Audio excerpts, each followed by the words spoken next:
Bonsoir mesdames et messieurs. Bienvenue à cette avant-dernière soirée au Capitole du Festival des Rencontres 7e art Lausanne. Non, je ne suis pas Thomas Winterberg, comme vous l'avez remarqué, comme je ne suis pas Vincent Pérez. Alors Vincent Pérez est en train de présenter une autre séance ailleurs dans la ville, et moi je dois vous dire tout simplement que Thomas Winterberg va nous rejoindre pendant la projection, parce qu'il n'arrivait pas en raison de son avion à être ici pour le début de la projection, mais vous inquiétez pas, il sera là à la fin de la projection pour parler avec moi et avec vous de Festen, son deuxième long métrage. Moi je suis là pour vous rappeler que demain soir, le festival se terminera avec The Funeral, l'un des plus grands films d'Abel Ferrara, avec Christopher Walken, qui reviendra sur cette scène pour recevoir le prix des rencontres. Donc profitez-en, venez voir ou revoir The Funeral et saluer Christopher Walken ainsi que les autres invités du festival qui nous ont rejoints depuis le début, notamment Fanny Ardant, Léa Seydoux, Thomas Winterberg qui arrive à l'instant et quelques autres. Ce que je voulais vous dire, c'est quand même quelques mots de Thomas Winterberg. Pour ceux qui ne le connaîtraient pas, Thomas Winterberg est né en 69, il est évidemment danois. Il s'est formé à l'école de cinéma du Danemark. Il a commencé évidemment par la carrière habituelle, court-métrage, notamment un film primé à Clermont-Ferrand, et ensuite un premier long-métrage qui n'est pas vraiment sorti du Danemark, et surtout en 98 ce Festen, qui va marquer presque, on peut le dire, l'histoire du cinéma mondial. Festen, c'est l'un des deux films qui, en 98, concrétise un vœu de chasteté exprimé par deux cinéastes que vous connaissez sans doute, Lars von Trier et Thomas Winterberg, qui signent cette charte Dogma ou Dogme 95, qui implique que le réalisateur ne doit pas signer son film. D'ailleurs, vous verrez, à la fin, il n'y a pas de générique de fin, c'est même pas marqué que c'est un film de Thomas Winterberg. Tourner caméra à l'épaule, tourner avec énormément de règles, il y en a 10, je ne vais pas toutes vous les énumérer, mais enfin dans l'idée d'un cinéma radical qui renonce à la musique, qui cherche à au fond renouveler le cinéma en refusant les genres, en refusant des carcans qui sont ceux du cinéma entre guillemets plus traditionnel.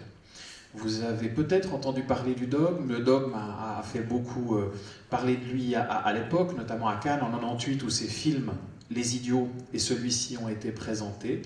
Festen va recevoir d'ailleurs le prix du jury à Cannes pour justement la qualité de sa cinématographie, la qualité de son interprétation. Et c'est une constante dans le travail de Thomas Winterberg.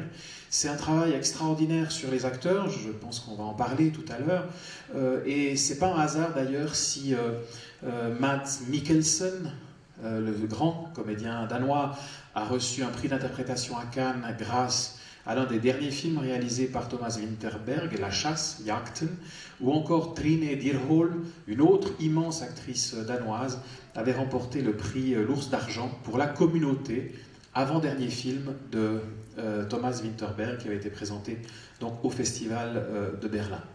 Des comédiens, d'ailleurs Trine Dyrholm et Mads Mikkelsen, que vous avez déjà vus dans plusieurs films, même hollywoodiens, puisqu'ils ont fait des carrières internationales depuis, grâce à ce cinéma danois, d'un tout petit pays, qui a explosé au firmament du cinéma, et dont Thomas Winterberg est certainement l'un des plus importants exposants avec Lars von Trier. Et Festen, je crois, est vraiment un des films marquants du cinéma danois, mais aussi du cinéma mondial, puisque dans sa vision d'une réunion de famille, d'un festin de famille, il va faire quelque chose d'assez extraordinaire. Je ne vous dirai rien pour ne pas spoiler le film pour tous ceux qui ne l'auraient pas vu, mais d'ailleurs j'aimerais bien savoir, je mets ma main comme ça parce que sinon je ne vous vois pas du tout, qui c'est qui n'a pas vu Festen dans la salle? Oh, super. Bon, ben vous verrez, donc je ne dirai rien. Pour les autres, ben vous savez déjà ce qui va se passer, mais ça fera plaisir de le revoir, je le revois avec vous. Et vous signalez aussi que la copie que vous allez voir est une copie 35 mm, donc d'origine, qui est issue évidemment de la collection de la Cinémathèque suisse. Bonne soirée, bonne projection, et à tout à l'heure ici même pour converser avec Thomas Winterberg.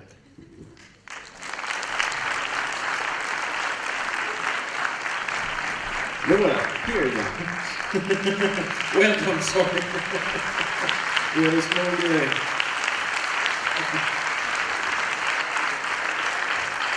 Well, maybe tu préfères être là? That's okay.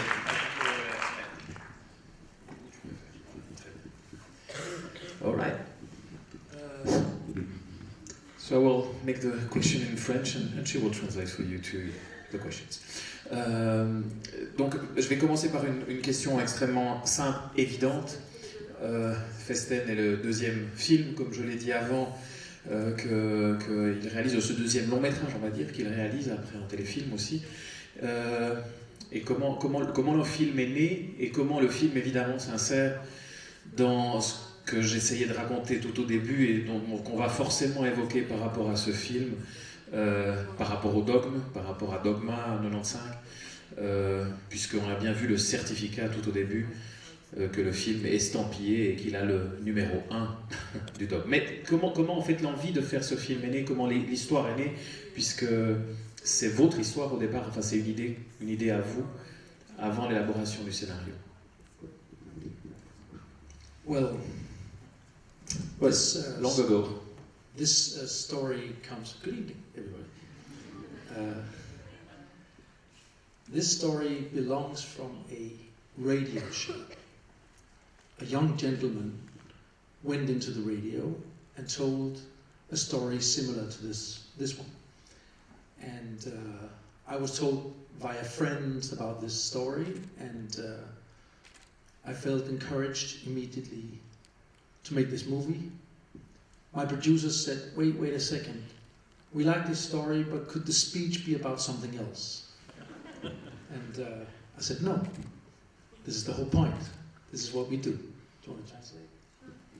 En fait, l'histoire, à l'origine, vient d'une émission de radio. C'est un ami à moi qui avait entendu cette émission. Il m'a dit qu'il y a un jeune homme qui est venu à la radio et qui a raconté son histoire à un dîner de famille. Et moi, immédiatement, dès que je l'ai entendu, ça m'a donné envie d'en faire un film.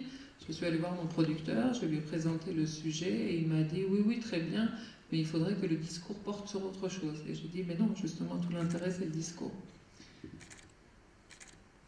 Shortly before that, I had done a film at film school, and at that time films looked different than they do today. They were all carried through by very heavy equipment on tracks and wheels and dollies, and I had an urge to get free of that, so I asked one of my photographers who knew Tai Chi.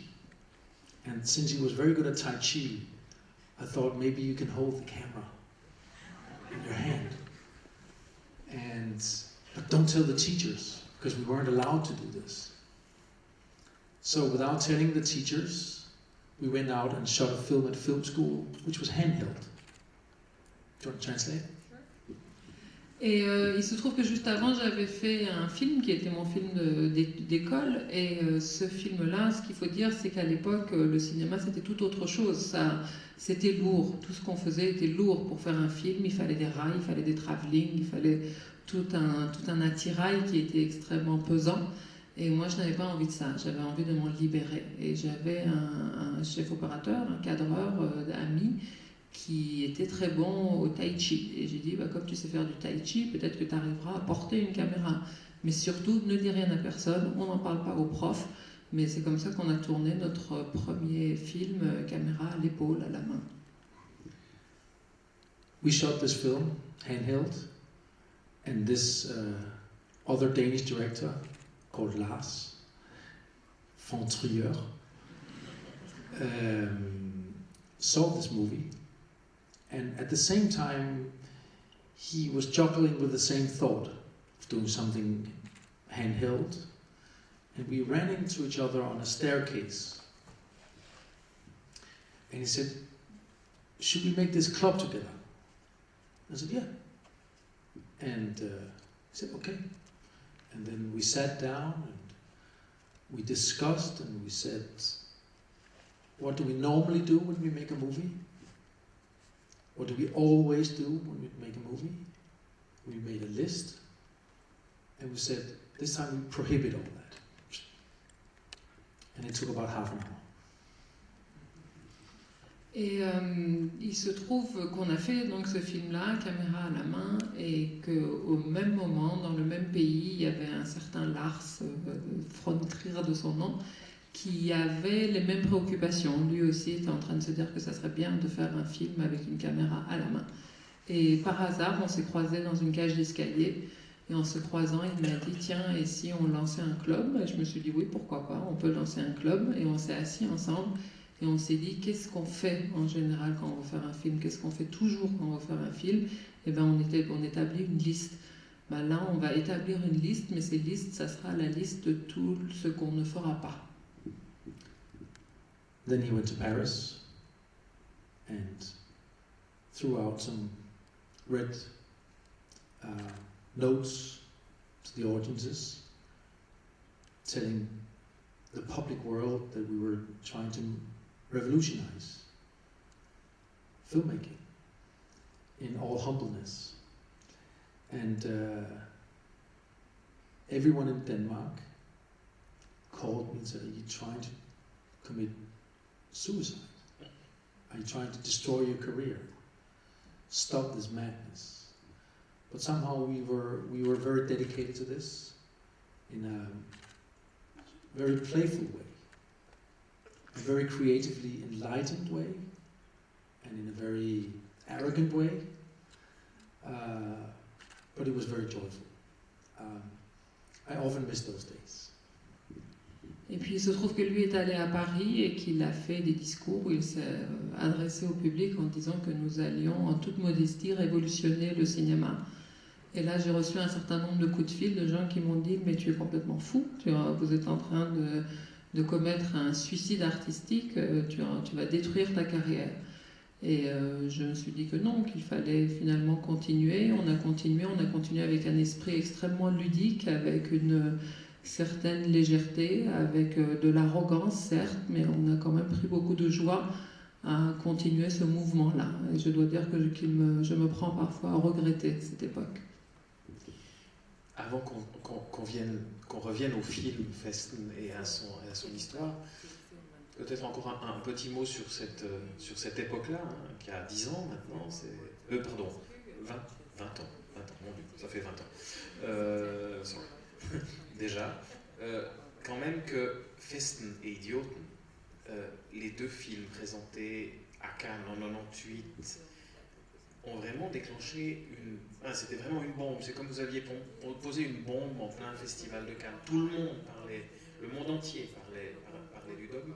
Qu'est-ce qu'au fond vous avez ressenti à ce moment-là? Après ce côté, au fond, finalement, qui est parti, je ne vais pas dire comme une blague, mais comme une idée, au fond, un manifeste artistique fort. Mais j'imagine que quand on crée ce manifeste, on n'imagine pas qu'il va provoquer autant de réactions, autant d'écrits, autant de réflexions. Well, obviously we had no clue that this would be a success. We wanted to create a wave, so we enjoyed all the attention. And the success of those movies was important for this wave to start rolling. So Cannes '98 was an ecstatic, very successful, almost psychotic moment of our lives, and it was fantastic. What we probably did not know that night was that it was the beginning of the end as well. Dogma is defined like a riot against mediocrity. It's an effort to become naked in front of the camera. It was an effort to avoid taste and fashion and words like that. And overnight, Dogma was very fashionable. And we had to do something else after. We couldn't repeat a success. There's no riot in that. There's no artistic risk in that.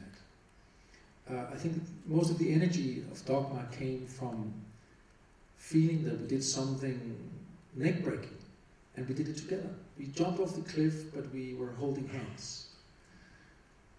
Now we were swimming in success, offers, blah blah blah. Then we had to turn somewhere else. Ce qu'on ne pouvait absolument pas mesurer à l'époque, c'était l'ampleur du succès. Évidemment, on voulait provoquer une vague, donc on n'allait pas se plaindre de retentissement que pouvait avoir cette vague, puisqu'elle lui permettait justement de continuer de tenir. Mais dans cette nuit-là de mai 1998 nous a mis dans un état d'extase, de quelque chose de complètement fou. Donc on l'a vécu pleinement et très heureusement sur le coup. Mais ce qu'on ne savait pas encore, c'est que déjà, cette nuit-là de mai 98 était le début de la fin, puisque le dogme s'inscrivait comme une sorte d'émeute, de soulèvement contre la médiocrité. C'était une tentative de se mettre à nu devant la caméra. C'était une façon de prendre un risque dans le cinéma. Et là, avec le succès qu'on remportait, évidemment, tout cela n'avait plus de raison d'être. Il fallait tout de suite qu'on regarde ailleurs, donc on baignait immédiatement dans la reconnaissance et dans les propositions, mais il n'y avait plus rien de révolutionnaire, il n'y avait plus rien de risqué dans ça. On s'est tous jetés dans le vide, mais on s'était quand même jetés dans le vide en se tenant la main. Et très vite, on a su qu'il fallait trouver autre chose. Ce qui est très frappant quand on revoit Festen, je viens de le revoir là maintenant dans la salle, c'est de voir comment il était quand même, en dehors de sa forme même, au niveau de son thème, au niveau de son histoire, et de cette histoire que vous avez pris et que vous avez insisté pour réaliser, quelque chose d'extrêmement moderne. Là aussi, tout le monde en parle aujourd'hui.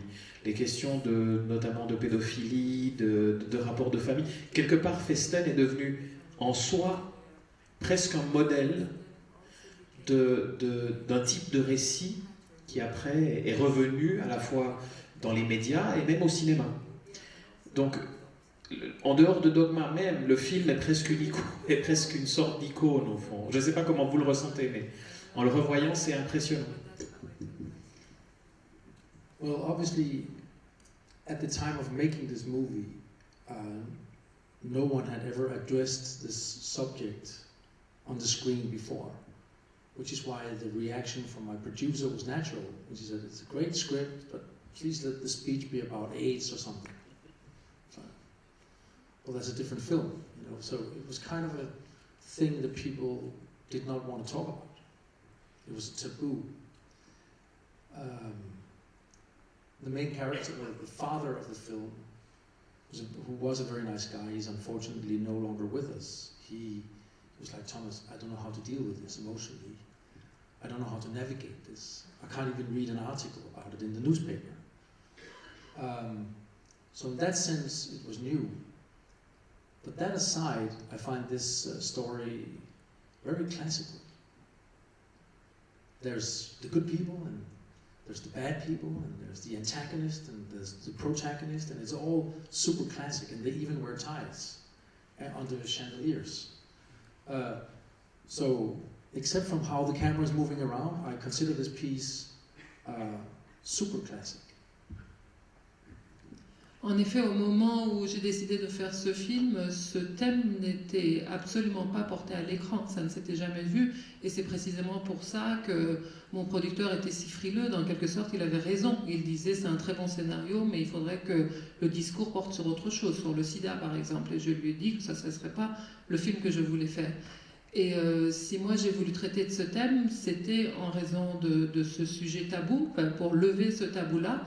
Mais je sais que ça en a déstabilisé plus d'un. Par exemple, l'acteur qui a incarné le père, qui est un homme formidable qui n'est plus de ce monde, il m'a dit, mais je ne sais même pas comment faire face à ce que ça suscite en moi comme émotion. Je ne pourrais même pas lire un article sur le sujet. Et on l'a fait malgré ça. Et à part cette dimension-là, finalement, moi je trouve que l'histoire et le film que j'ai fait est un film extrêmement classique. Tout dans ce récit a les traits définitoires d'une histoire classique. Il y a les bons, les méchants, les protagonistes et leurs adversaires.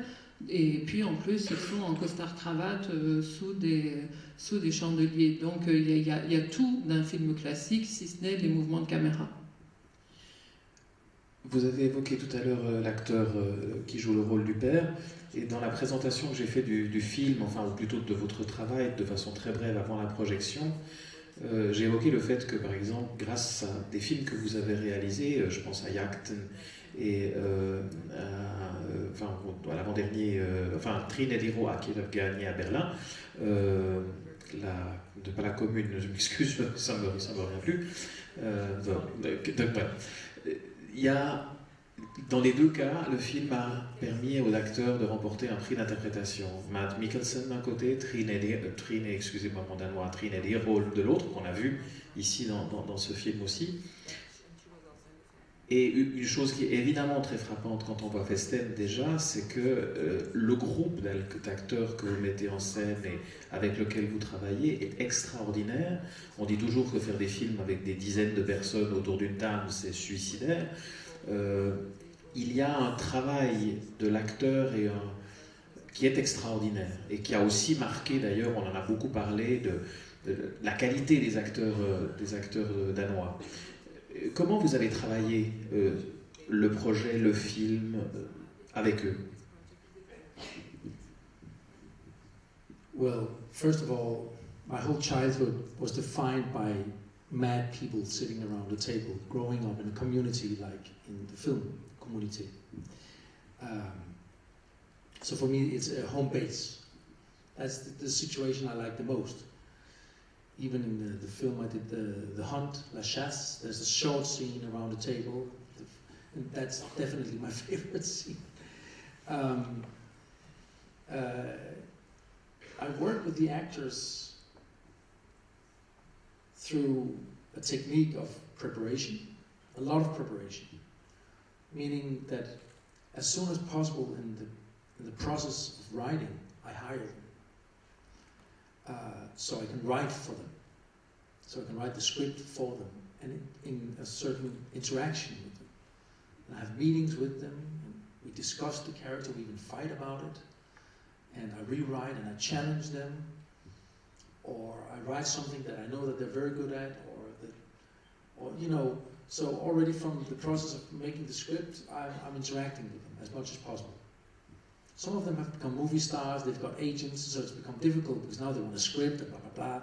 But that's how I try to make it work. Do you want to start out? Yeah.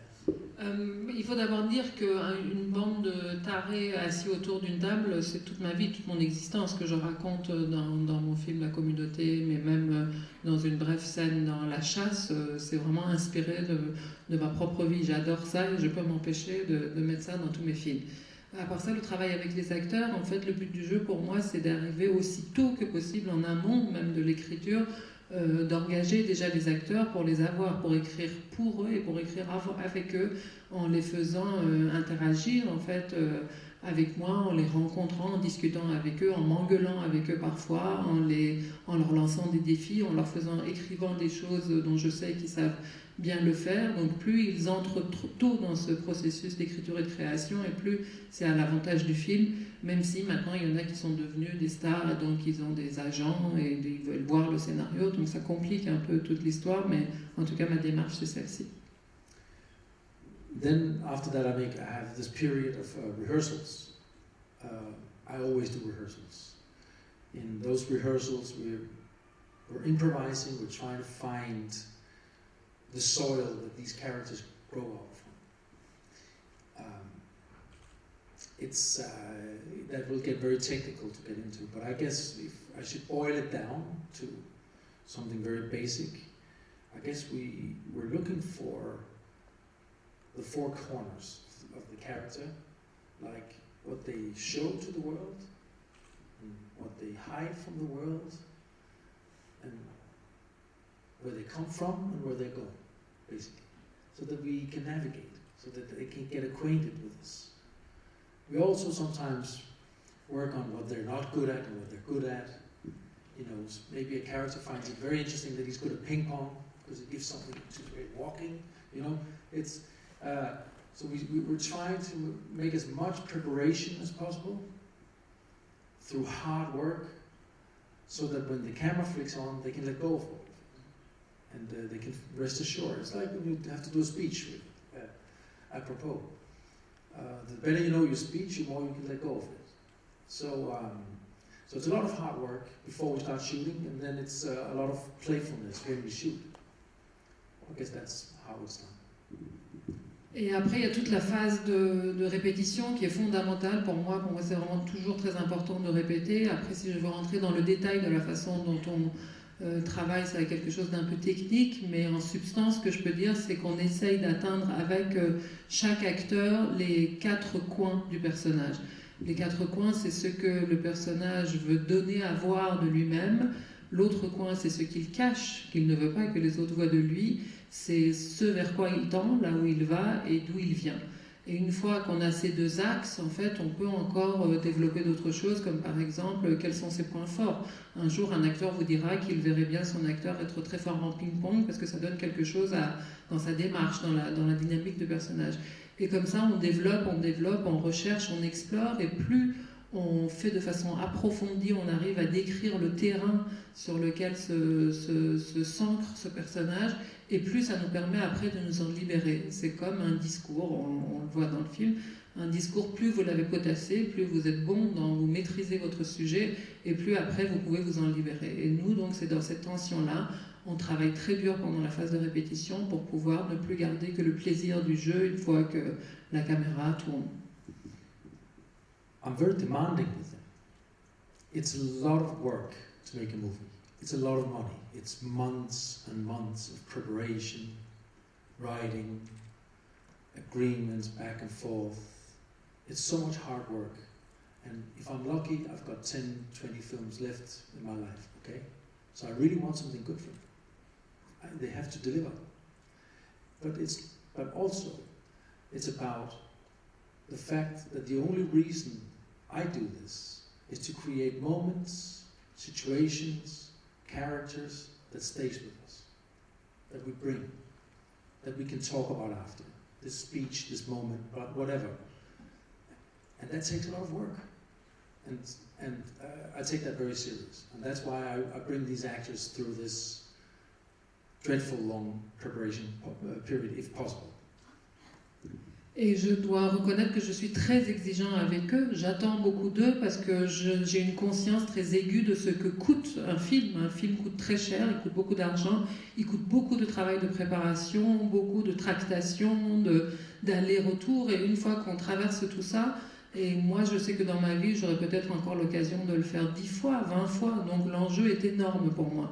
Donc c'est pour ça que je leur demande de fournir tous leurs efforts pour arriver à mon but, qui est mon seul but dans le cinéma, c'est d'arriver à créer des personnages, de créer des moments, de créer des situations qui nous marquent, dont on parle une fois que l'on sort de la salle, qui restent avec nous à vie.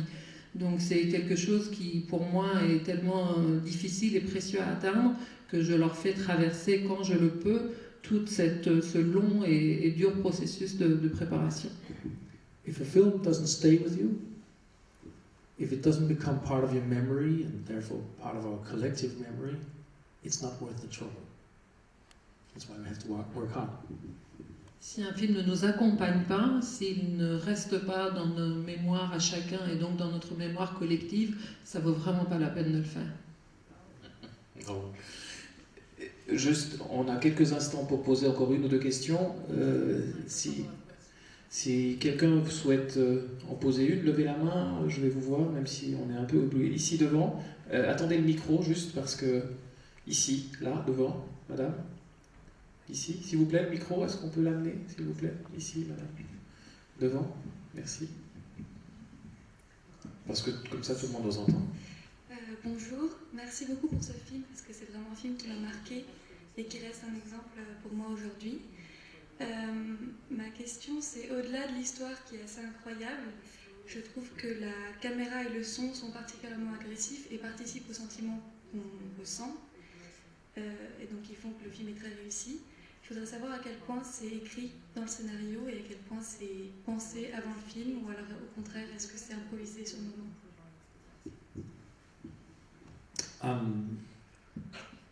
maybe you know the dogma rules, and you know that the sound and the image had to be produced at the same time. So very technically speaking, it means that when you cut in the image, you have to cut the sound, which gives some lovely, brutal, aggressive cuts, which I enjoyed very much while we did them. Sometimes the music jumps, because we had to cut at the same time. One of the ideas behind Dogma was that the camera was there for the actor, and the actor was not there for the camera. The camera had to follow the situation and follow the actors around, and it had to be unprepared and spontaneous and be witnessing what was happening in front of us. So in that sense, it was unprepared experience.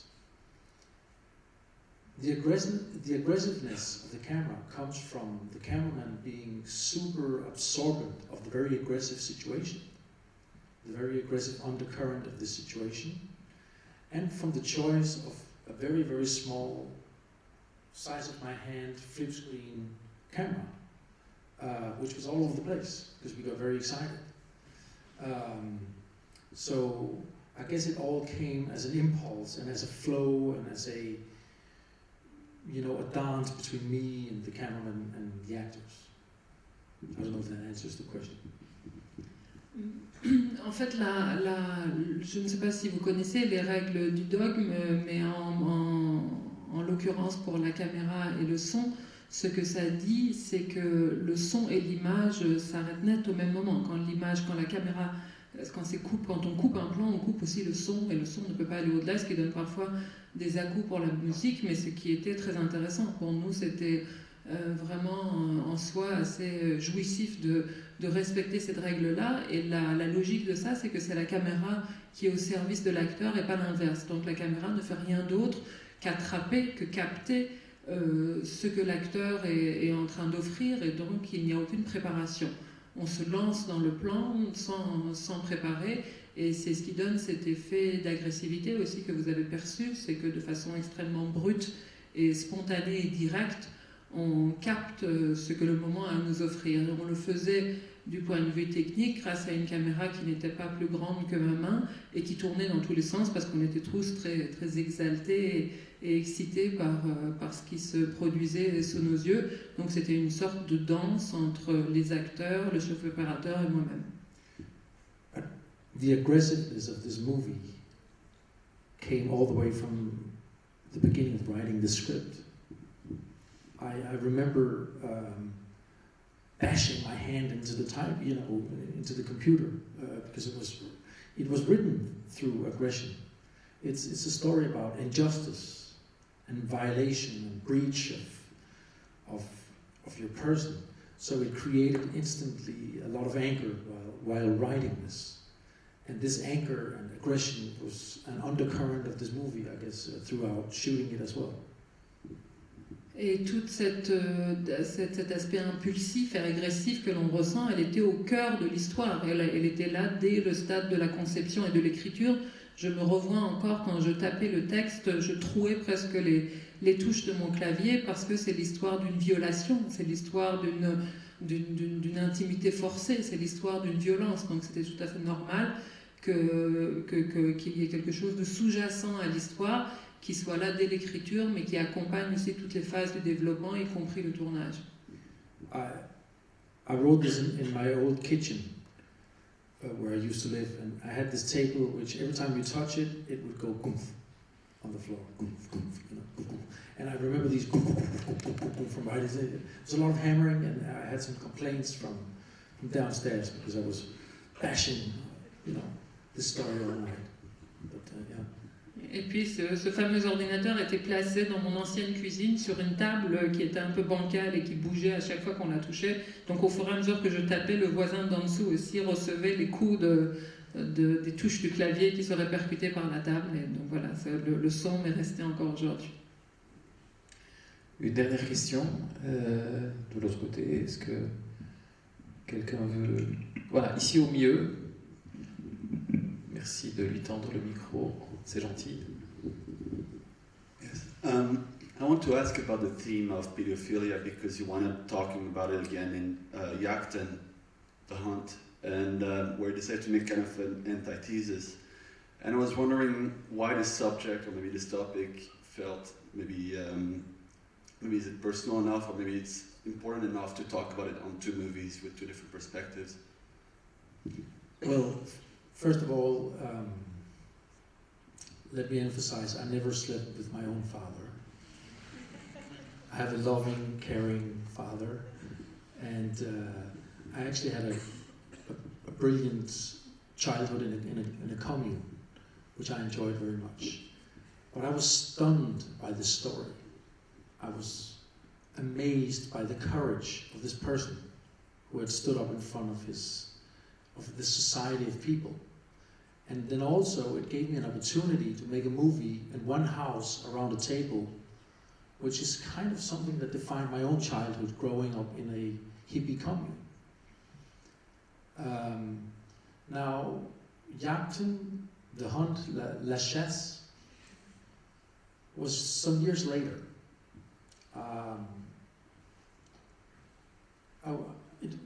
It came up like this. There was a guy who knocked on my door, and he was a therapist living in my street. And he said, you did The Hunt? I was like, yeah. And, well, then there's this other film you have to do. I'm like, fine, thank you, goodbye. And I took his files and put them on a shelf. Then, some 5 years later, I needed a therapist. Badly. And I thought, maybe I can go knock on this guy's door, but maybe I should read this case first. And I read the case of The Hunt, which for those who haven't seen it is the opposite story of this. It's about a guy who's being accused of pedophilia without having done anything. And I was amazed by it, and I was amazed by the same violation on children again. These children who grew up thinking that they were violated, but they were never violated, had the same means, had the same trouble, had the same sexual incapacities as those who were actually violated. And I thought, okay, I did Festen back then, I have to do this movie. I have to do the antithesis. I have to do the opposite if I can, to say that I have fully embraced this theme. So that's why I did La Chasse after. Donc pourquoi la pédophilie? D'abord, je vous rassure, je n'ai jamais couché avec mon père, j'ai eu une enfance extrêmement heureuse, j'ai grandi dans une communauté, mais de façon extrêmement harmonieuse. Mais la raison pour laquelle j'ai d'abord décidé de faire Festen, c'est parce que l'histoire m'a fascinée. Quand j'ai eu vent de l'histoire de cet homme qui ose se mettre debout devant une société et dire ces quatre vérités à ce père et à cette société, je me suis dit qu'il fallait que j'en fasse un film.